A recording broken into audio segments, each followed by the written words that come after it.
Hello students. तो मैं चैन सानी आपके सामने फिर एक नए वीडियो के साथ प्रस्तुत हुआ हूँ।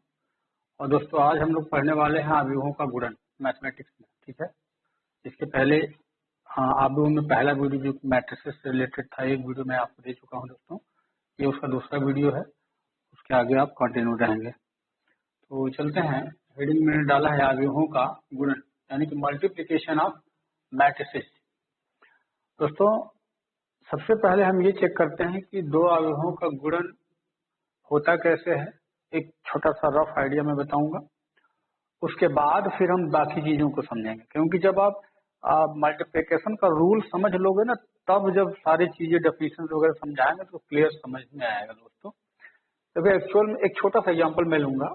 आप सपोज करो दोस्तों, एक अवयव हमारे पास है 2, 0, -2, 1, 3 एंड 4। ठीक है, और एक अवयव है दोस्तों बी। इसका ऑर्डर दोस्तों क्या हो जाएगा? 2 क्रॉस 3 का ऑर्डर है ना।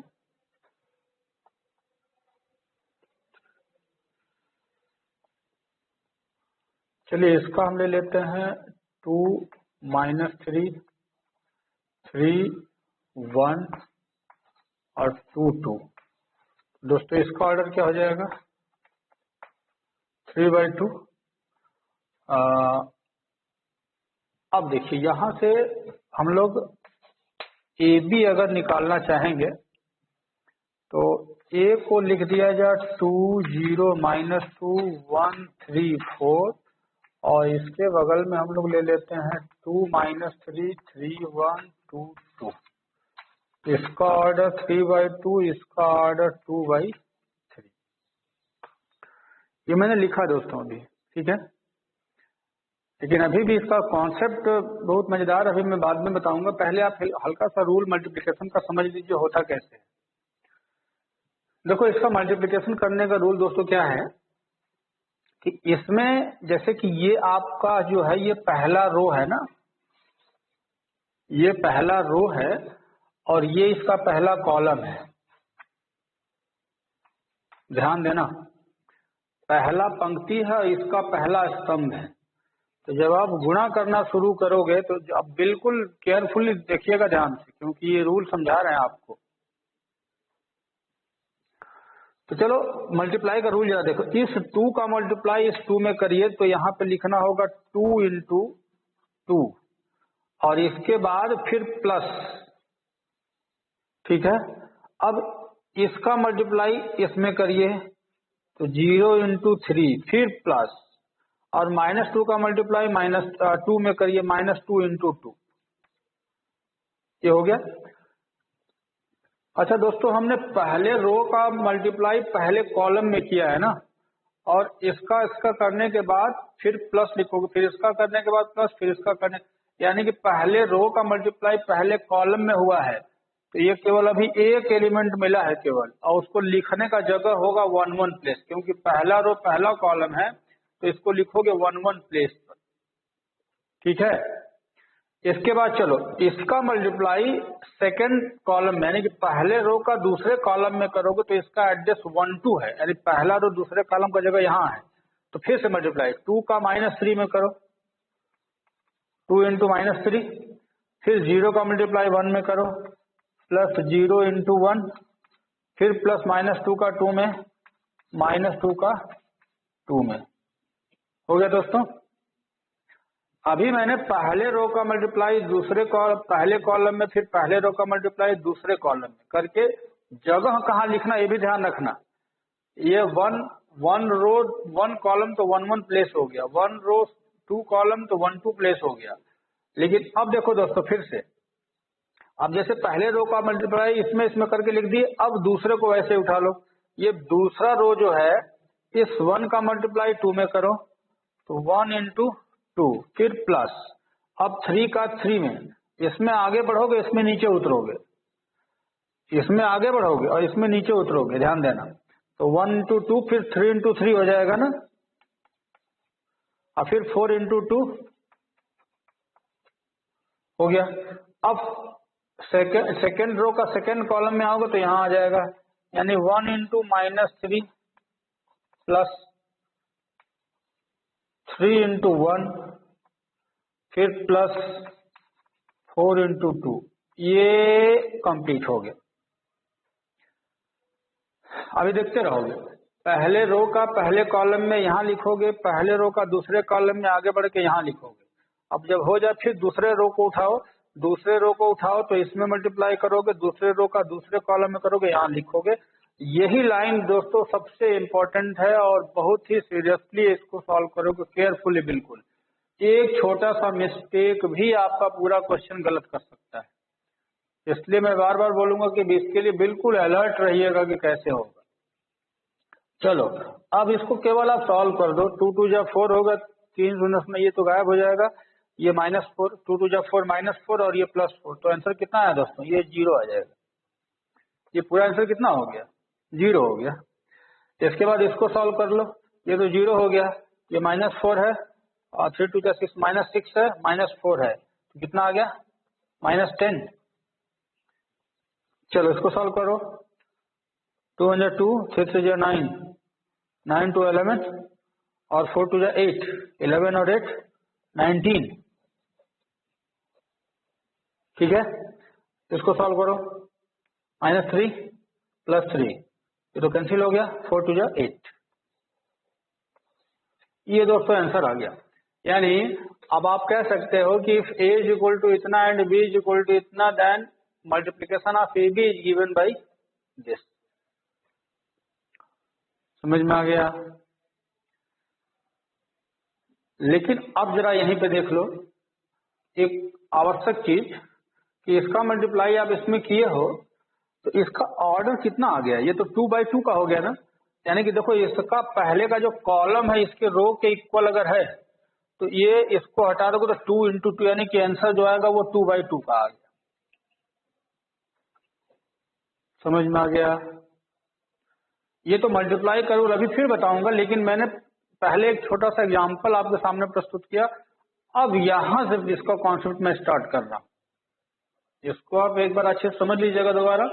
अब इसके बाद जो बताएंगे वो कॉन्सेप्ट समझाते हुए आपको लेके आगे बढ़ेंगे, क्योंकि अब जो बात बोलेंगे इसको आप केयरफुली अगर नोटिस किए हो तो आप समझ पाओगे मेरा बात आगे। ठीक है, चलो दोस्तों अब यहां से हम लोग पहले डेफिनेशन समझते हैं मल्टीप्लिकेशन।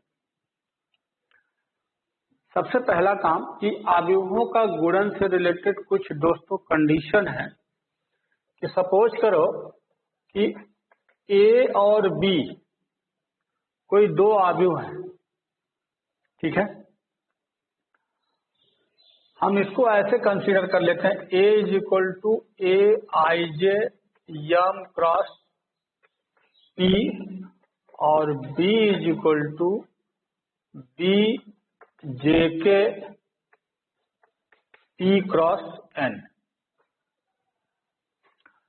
फिर से सुनिएगा मेरी बात ध्यान से कि यदि ए और बी कोई दो अवयव इस प्रकार हैं कि ए में स्तंभों की संख्या बी में पंक्तियों की संख्या के बराबर है,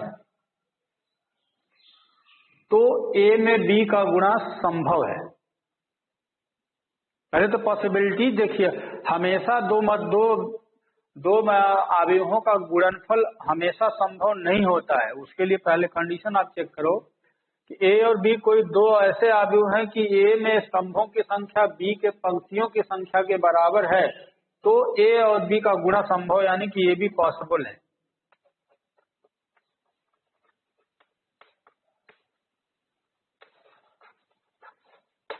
ए भी यहां पॉसिबल होगा। लेकिन अगर ऐसा नहीं हुआ कि इसके स्तंभ की संख्या इसके कॉलम पंक्ति की संख्या के बराबर नहीं हुआ, तब ए में बी का गुणा संभव नहीं है। उसके बाद गुणा होगा कैसे, ये तो बात की बात है, लेकिन अभी बताएंगे। पहले ये समझिए कि ए और बी का गुणनफल कब संभव होगा, कब संभव नहीं होगा। तो दोस्तों फिर से हिंदी मीडियम स्टूडेंट समझेंगे ध्यान से कि यदि ए और बी कोई दो अवयव इस प्रकार हैं कि ए में स्तंभों की संख्या बी के पंक्तियों की संख्या के बराबर हैं, तो ए में बी का गुणा यानी ए बी संभव है, ठीक है। और ए बी संभव है तो ए में बी का गुणा अब होगा कैसे, ये जानिए। तो ए में बी का गुणा करने के लिए हम लोग क्या करते हैं कि ए से सभी प्रत्येक पंक्तियों की संख्या यानी ए से प्रत्येक पंक्तियों का गुणा बी के प्रत्येक स्तंभों में करते चले जाते हैं। जैसा कि मैं यहाँ पे समझाया हूँ, जैसे ए और बी आप देख रहे हो, तो ए और बी का गुणा संभव कब है, देखो इस ए में स्तंभ की संख्या 3 है और इसमें पंक्ति की संख्या 3 है, ये दोनों बराबर दिख रहा है ना, तभी इनका गुणा संभव है, अदरवाइज ये गुणा संभव नहीं होता। अगर ऐसा नहीं हुआ तो आप लिख दो ए बी नॉट पॉसिबल, ठीक है ना। क्यों, क्योंकि देखो गुणा करने का रूल क्या बताया गया, ए में पंक्ति को मैंने लिया है तो बी में स्तंभ से गुणा करके यहाँ लिखा था मैंने, इसका गुणा इसमें करके यहाँ लिखा हूँ, फिर इसका गुणा इसमें, इसका गुणा इसमें, तब नहीं आया 2/2 का, यानी कि ए बी संभव हुआ पहले ये बराबर होना चाहिए। और होगा कैसे गुणा, तो ए में पंक्तियों का गुणा बी के स्तंभों से करते हैं, ए में पंक्ति का गुणा बी के स्तंभ में करते हैं और उसका एड्रेस वाइज उसका ऑर्डर लिखते चले जाते हैं। और जो आंसर आएगा दोस्तों ये ध्यान रखना जैसे देखो ए बी पॉसिबल है, लेकिन जो ए बी दोस्तों आएगा, जो आंसर आएगा, मान लो गुणा अगर कर दोगे इसका, अभी मैं बताऊंगा इसको, तो गुणा करोगे तो आंसर जो आएगा इसमें जे बराबर तो खत्म, तो इसको आई के मिलेगा और इसका ऑर्डर जो मिलेगा दोस्तों यम क्रॉस एन का मिलेगा, यानी ये पी पी हटा दो तो यम क्रॉस एन इसका आंसर आ जाएगा, इसके आंसर का ऑर्डर है ये, ठीक है। अब इसको मल्टीप्लाई करने का थोड़ा सा और डिटेल फॉर्म, इसको दोस्तों याद रखना इस एग्जाम्पल को अच्छे से कि मैंने क्या क्या समझाया है।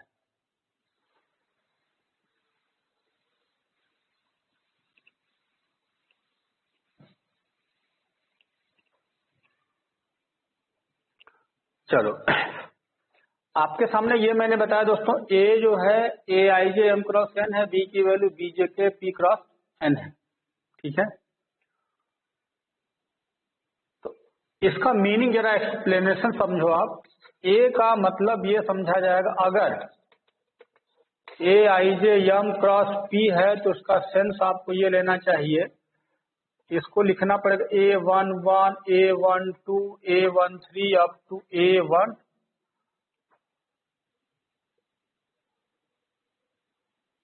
P तक जाएंगे ना, ये नंबर इसका। इसी तरह से A21, A22, A23 and A2P। और दोस्तों अगर ऐसे आगे बढ़ेंगे तो यहाँ लिखना पड़ेगा, ये रो बढ़ रहा धीरे धीरे आगे, तो यहाँ पे यम हो जाएगा और ये 1 है, AM2 है, AM3 है और यहाँ AMP दोस्तों मिलेगा। ये इसका डिटेल मतलब, जैसे कि मैंने लिखा है AIJ M क्रॉस P, तो इसका मतलब क्या हुआ, ये डिटेल उसका है।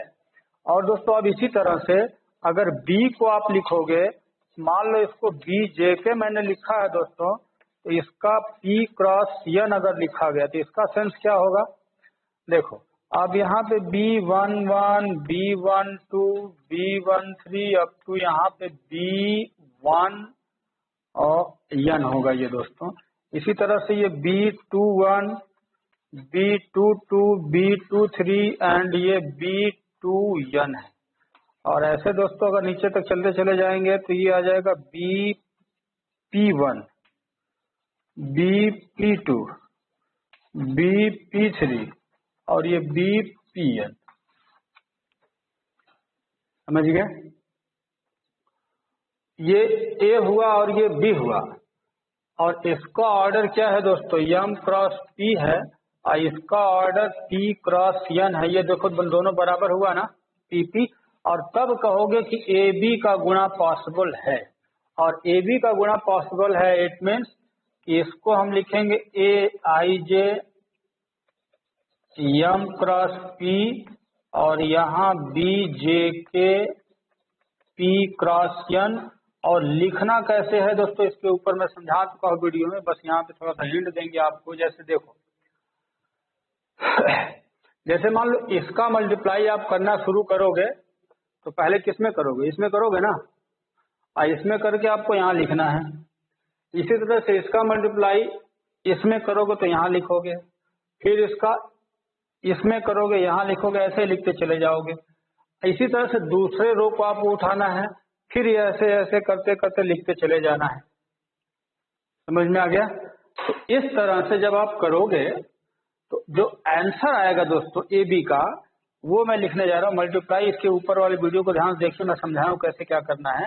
अब इसका जब मल्टीप्लाई करोगे तो आंसर जो आएगा दोस्तों, ध्यान रखना कि जो आंसर मिलेगा, मान लो आंसर जो आया है वो सी आई के हो गया, लेकिन इसका ऑर्डर जो आएगा वो m क्रॉस n का आएगा। ध्यान रखना, जो आंसर आएगा उसका ऑर्डर m क्रॉस n आएगा। ठीक है, तो पहले तो कंडीशन समझ लीजिए फिर से मेरी बात ध्यान से, कि if A and B are two matrices such that the number of columns in A is equals to the number of rows in B, then AB is possible. Then AB will be possible, तब ये possible होगा, otherwise नहीं। ठीक है, और method करने का क्या होगा मैं बता चुका हूं कि ए के रो का मल्टीप्लाई बी के कॉलम में होगा, एकदम क्रम से करते चले जाओ। ठीक है, और करने के बाद जो आंसर आएगा, सपोज करो जो भी आंसर आएगा उसका आंसर का ऑर्डर जो आएगा वो m क्रॉस n, यानी ये जो बच रहा है। समझ में आ गया? तो ये तो हुआ मल्टीप्लाई का कुछ रूल, मैंने बताया कि आप करोगे कैसे। ठीक है, कंडीशन ध्यान रखिएगा। लेकिन अब जरा देखो, ए बी इज पॉसिबल क्योंकि ये पी पी इक्वल है, लेकिन क्या बी ए पॉसिबल है? जरा जल्दी से बता दो। बी ए इज, अच्छा बताओ, बी में ए का मल्टीप्लाई करोगे तो अब बी का कॉलम देखो ए के रो के बराबर है? नहीं है, तो नहीं है, तो B A is not possible लिखोगे। B A is not possible, B A संभव नहीं है, बी ए संभव नहीं है। तो ये दोस्तों अभी कुछ रूल समझाए गए कि मल्टीप्लाई आप करते कैसे हो। अभी दोस्तों मेरे साथ बने रहिए, अभी वीडियो में अच्छी तरह अंत तक बने रहिएगा ध्यान से, क्योंकि कुछ और इसमें टॉपिक मैं समझाने जा रहा हूं आपको।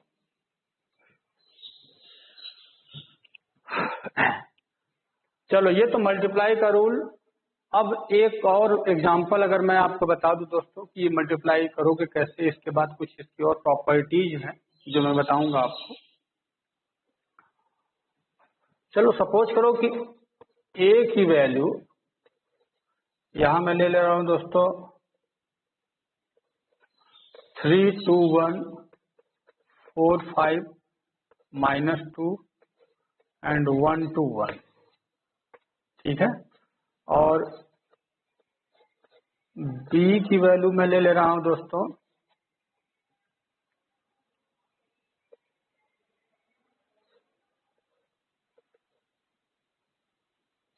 इसका ऑर्डर लिख लेते हैं 3/3 का। ठीक है,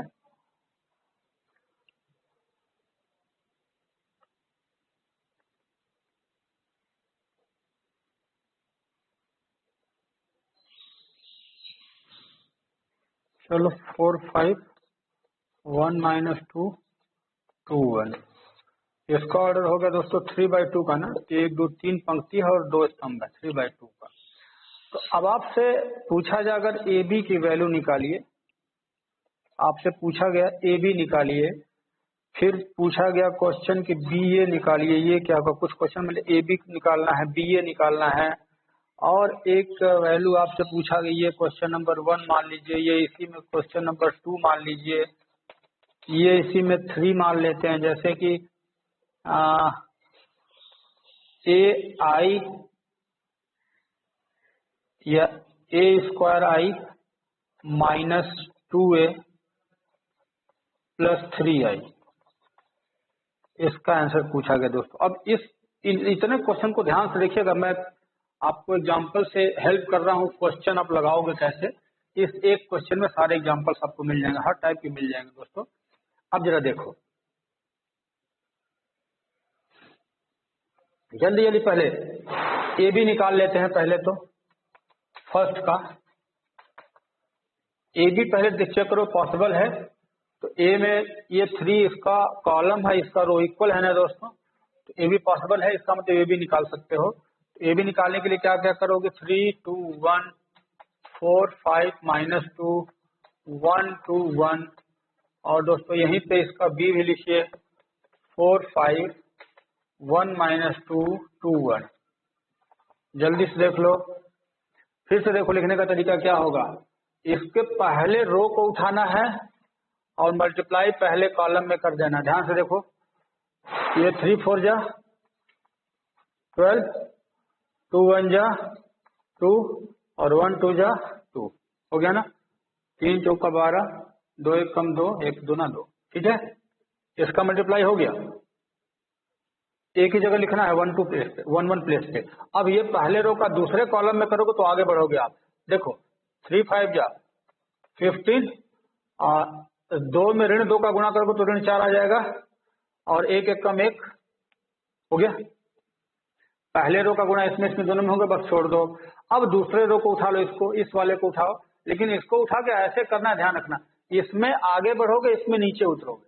तो 4 4 चौका 16 लिखो यहाँ पे, प्लस 5 एकम 5, फिर यहाँ पे 2 2 जा -4 आएगा तो इस माइनस को हटा के यहाँ -4 लिख दिया जाए, हो गया।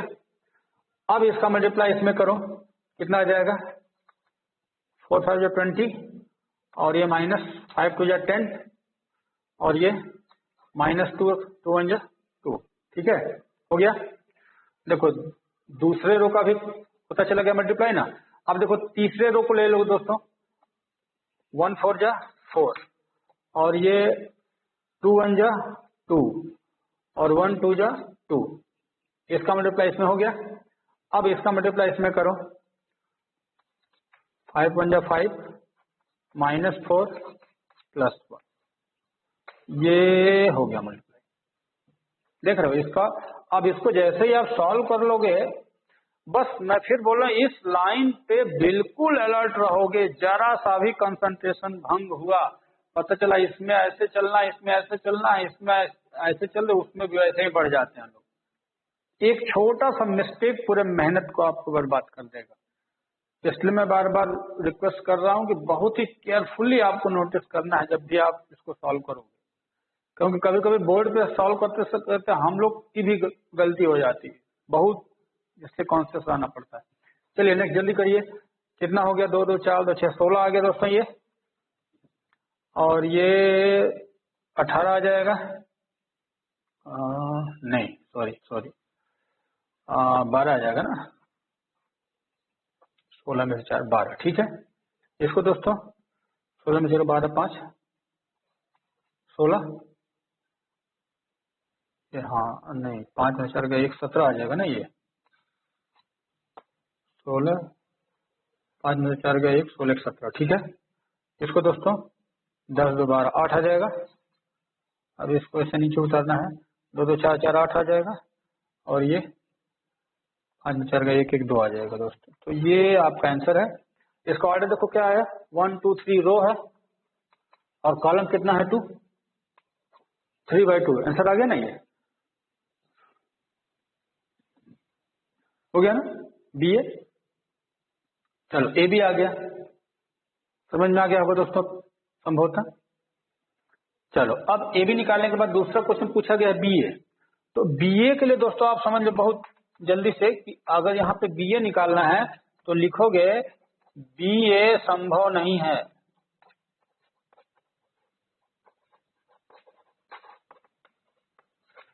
क्यों, आप अपना रीजन लिखो, क्योंकि बी में बी के स्तंभों की संख्या 2 है और इसके कॉलम की पंक्तियों की संख्या 3 है, ये बराबर नहीं है ना। तो लिखोगे कि बी ए संभव नहीं, क्योंकि बी के स्तंभों की संख्या ए के पंक्तियों की संख्या के बराबर नहीं है। Okay, B is not possible here because the number of columns in B is not equal to the number of rows in A. Okay, चलो इसके बाद देखो तीसरा क्वेश्चन जो दोस्तों जल्द बताएंगे आपको। अब इसको समझ लो क्या करोगे।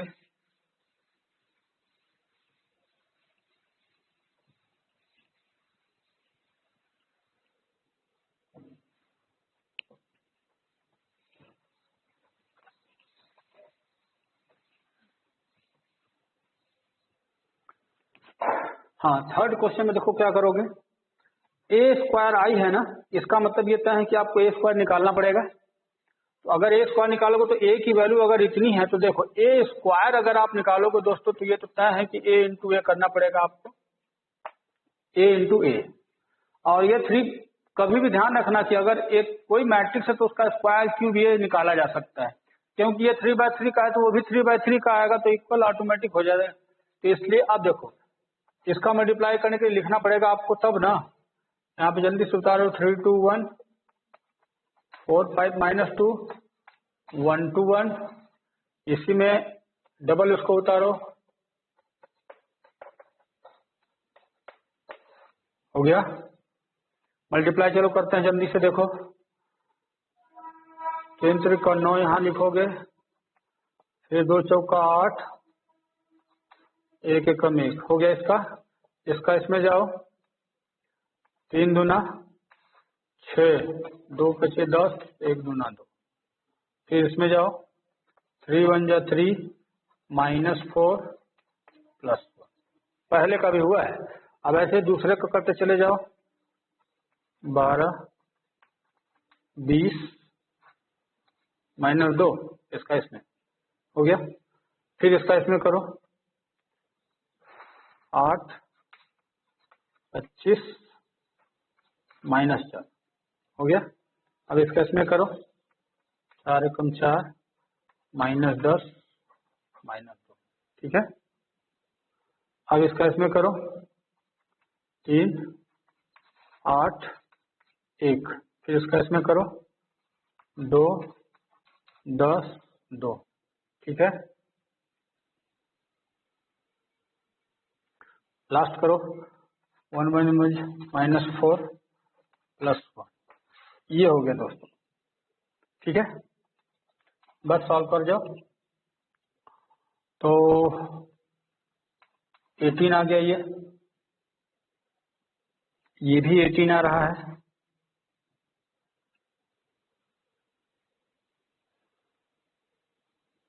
ये तो लग रहा है 0 आ गया। इसको 30 आ गया, इसको 29 आ गई, और ये -8,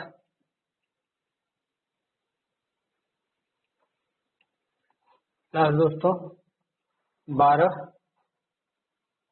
14, और ये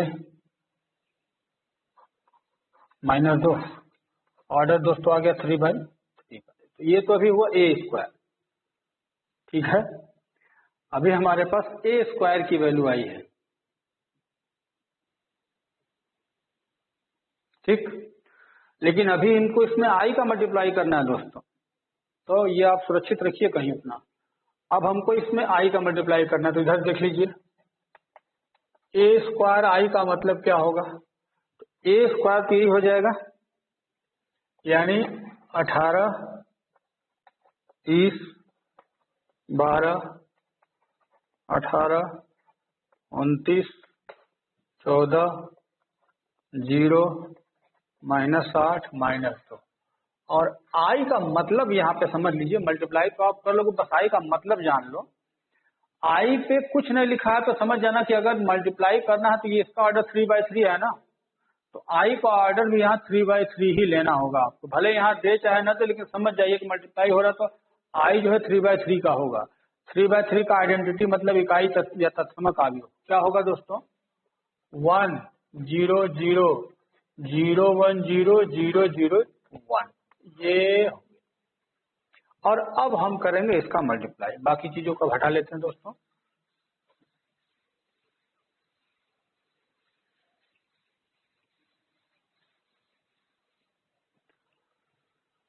चलो इसका मल्टीप्लाई जल्दी से कर लो आप। 18 एकम 18 आएगा यहाँ पे, बाकी तो ये दोनों जीरो है तो नहीं लिखो, कोई जरूरी नहीं, हो गया काम। जैसे 18 का 1 में गुणा करोगे 18, फिर इसका गुणा करो 0, फिर इसका गुणा करो 0, फिनिश काम। फिर देखो अब इसका इसमें करोगे तो ये केवल ये वाला बचेगा, तो ये भी 18 ही आएगा, बाकी तो ये दोनों जीरो हो जाएंगे। ठीक है ना, इसका इसमें हो गया। और अब इसका इसमें करोगे तो ये 0 एकम 0, बाकी सब यानी टोटल ये 0 आ जाएगा। अब इसका मल्टीप्लाई कर सकते हो।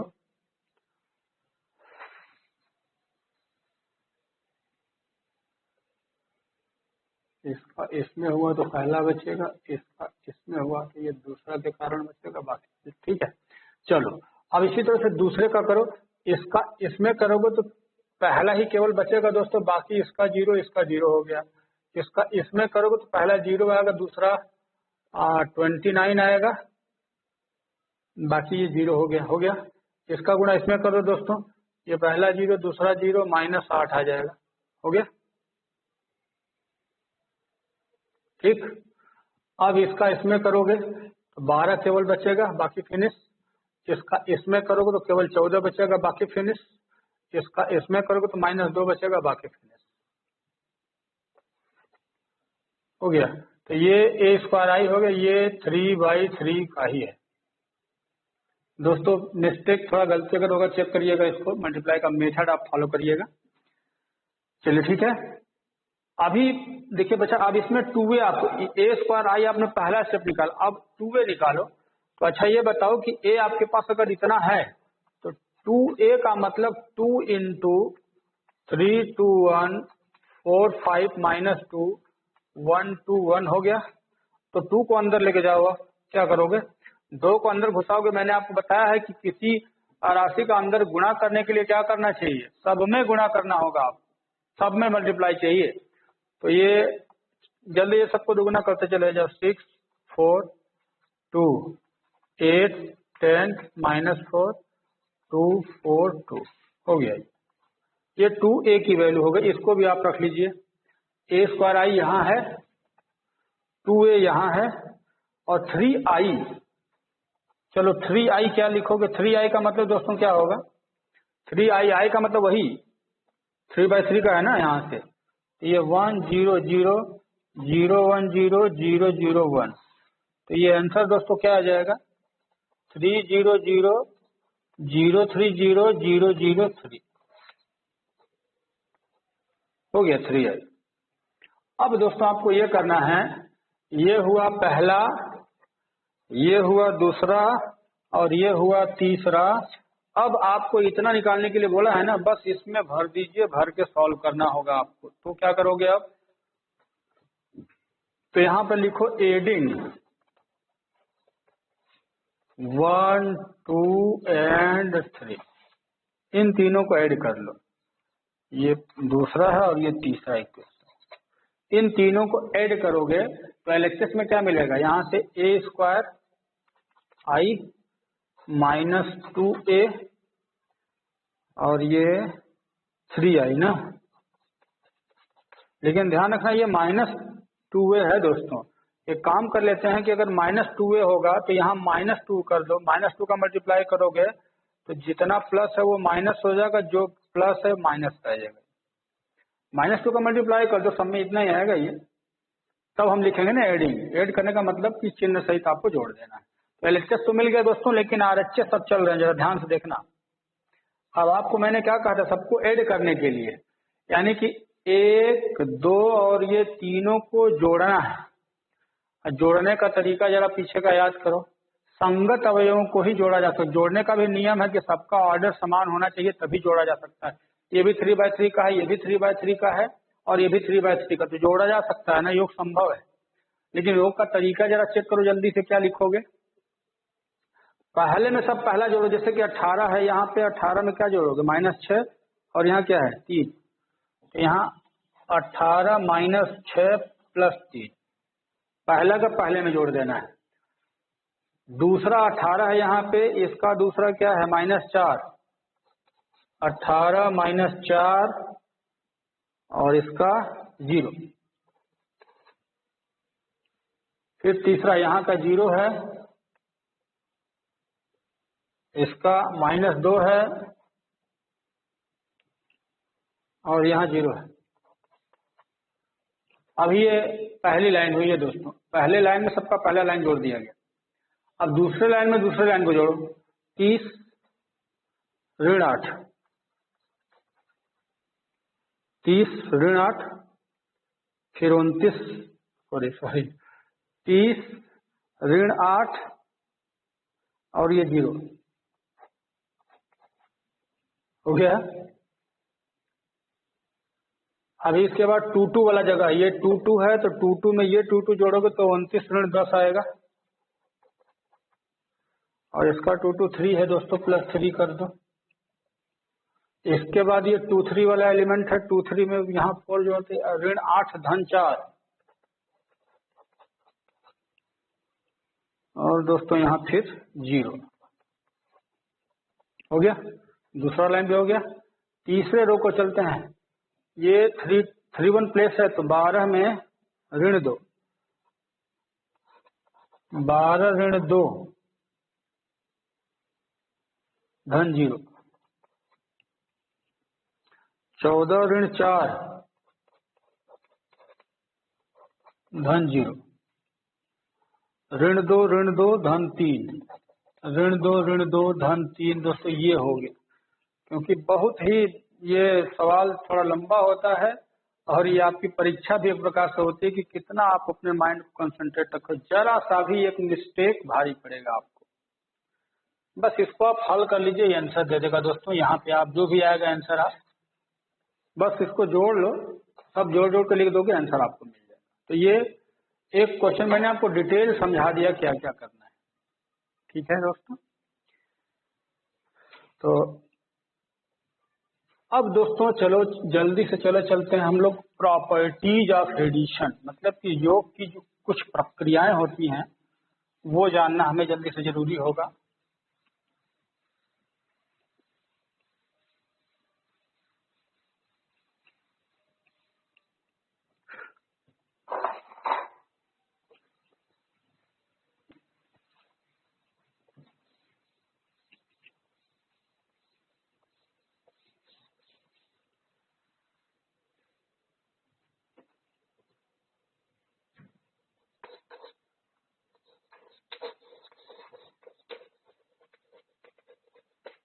Properties of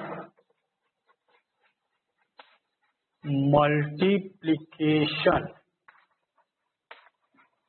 of matrices,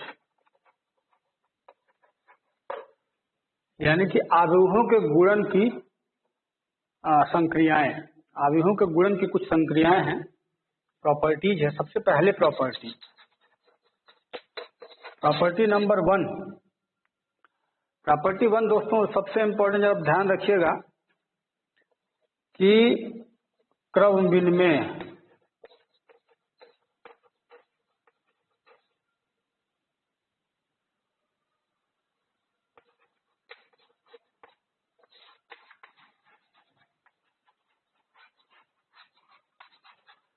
commutative. पहली बात तो दोस्तों ये ध्यान रखिएगा, मैं शॉर्ट में बस बताता चलूंगा, आपको लिखना है खुद। प्रॉपर्टी 1 में क्रम विनिमय, यहाँ पे आप लाइन लिखोगे कि अवयवों का गुणन क्रम विनिमय नियम का पालन नहीं करता। The multiplication of 2 matrices not holds good the commutative property. Okay, it means कि AB not is equal to BA always, मतलब ये हमेशा, कभी कभी हो भी सकता है दोस्तों, ये मत सोचो कभी नहीं होगा। AB और BA ये दोनों बराबर हो भी सकता है, लेकिन हमेशा नहीं होता, जरूरी नहीं कि हो ही। इसीलिए आप ये नॉट इज इक्वल टू लिखे, क्योंकि हमेशा के लिए जो रूल होता है वही रूल माना जाएगा। ये कभी कभी होल्ड करे तब इसको रूल नहीं बनाया जा सकता। इसलिए AB जो है BA के इक्वल हो, ये हमेशा जरूरी नहीं है। और क्यों, इसका समझाने का तरीका मैं एकदम शुरू में ही वीडियो को देखिएगा ध्यान से, मैं समझा चुका हूं कि AB अगर पॉसिबल है तो BA जरूरी नहीं कि हो जाए। क्यों? क्योंकि AB का मान लो गुणा हो गया, ठीक है, AB का गुणा हो गया, अब BA का भी गुणा हो सकता है, कभी कभी हो जाए, ये भी हो सकता है। लेकिन ध्यान रखना कि इसका बिना ऑर्डर बराबर हो, जैसे कि ए बी का संभव तब है जब इसका कॉलम इसके रो के इक्वल हो। ठीक है, बी ए का मल्टीप्लाई करोगे तो इसका कॉलम इसके रो के इक्वल होना चाहिए। ठीक है, तो इसलिए कभी कभी हो भी सकता है लेकिन हमेशा नहीं होता, इसलिए A B not is equal to B A. दोस्तों ध्यान रखना, यानी हम कह सकते हैं कि जो अवयवों का गुणन होता है वो क्रम विनिमय नियम का पालन नहीं करता। ठीक है, ये फर्स्ट प्रॉपर्टी। प्रॉपर्टी नंबर 2 दोस्तों जान लो, साहचर्य नियम है, जिसको हम लोग कम्यूटेटिव बोलते हैं, सॉरी एसोसिएटिव प्रॉपर्टी।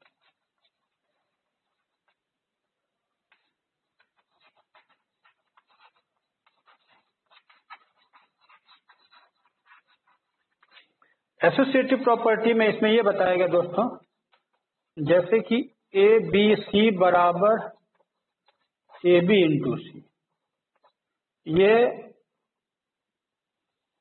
पॉसिबल है। जैसे मान लो साहचर्य नियम एसोसिएटिव प्रॉपर्टी, जैसे कि एबीसी 3 अगर अवयव है, लेकिन ये ध्यान रखना है कि इनका गुणन संभव अगर है, अगर गुणनफल संभव है तो ये साहचर्य नियम का पालन करते हैं। यानी कि अगर एबीसी 3 यहाँ पे मैट्रिसेस हैं और उनका गुणनफल गुणा, जैसे कि ए बी पॉसिबल हो, बीसी पॉसिबल, अगर पॉसिबल है तो ये एसोसिएटिव लॉ होल्ड करते हैं, तब ये गुणन नियम का, ये साहचर्य नियम का पालन करेंगे। ठीक है, तीसरी प्रॉपर्टी दोस्तों, तीसरी प्रॉपर्टी में ये डिस्ट्रीब्यूटिव लॉ, इसको बोलते हैं वितरण नियम।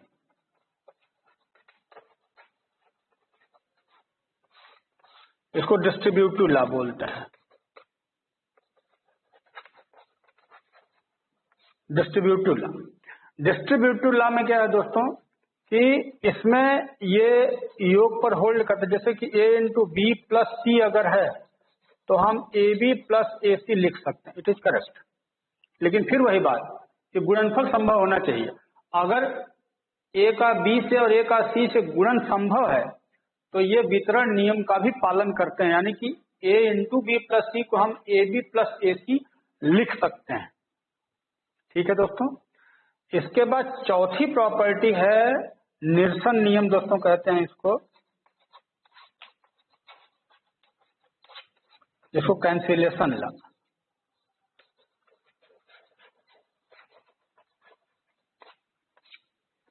कैंसिलेशन लॉ दोस्तों ध्यान रखना कि ये निरसन नियम का पालन नहीं करता, अवयवों का जो गुणा होता है निरसन नियम का पालन नहीं करता। जैसे कहने का मतलब, मान लो कभी कभी अगर ए बी और ए सी इक्वल हो जाए, अगर मान लो A B A C equal हो जाए तो कभी ये नहीं होता कि बी जरूरी नहीं है कि सी के बराबर हो जाए। अब आपको लगेगा कि ए से ए को काट देंगे सर बी सी के बराबर हो जाएगा, लेकिन नहीं, ऐसा नहीं होता।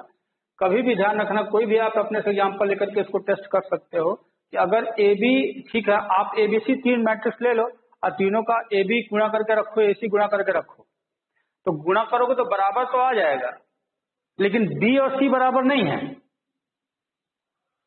बी सी बराबर नहीं था लेकिन ए बी बराबर ए सी आ गया, तो इसलिए कहा जा रहा है कि ये निरसन नियम का पालन नहीं करता। यानी कि the multiplication of 2 matrices not holds good the cancellation law. अब इसको हम लोग लेफ्ट कैंसिलेशन लॉ बोलते हैं, बाएं से बाएं काटोगे। कभी कभी ऐसे भी हो जाता है A B is equal to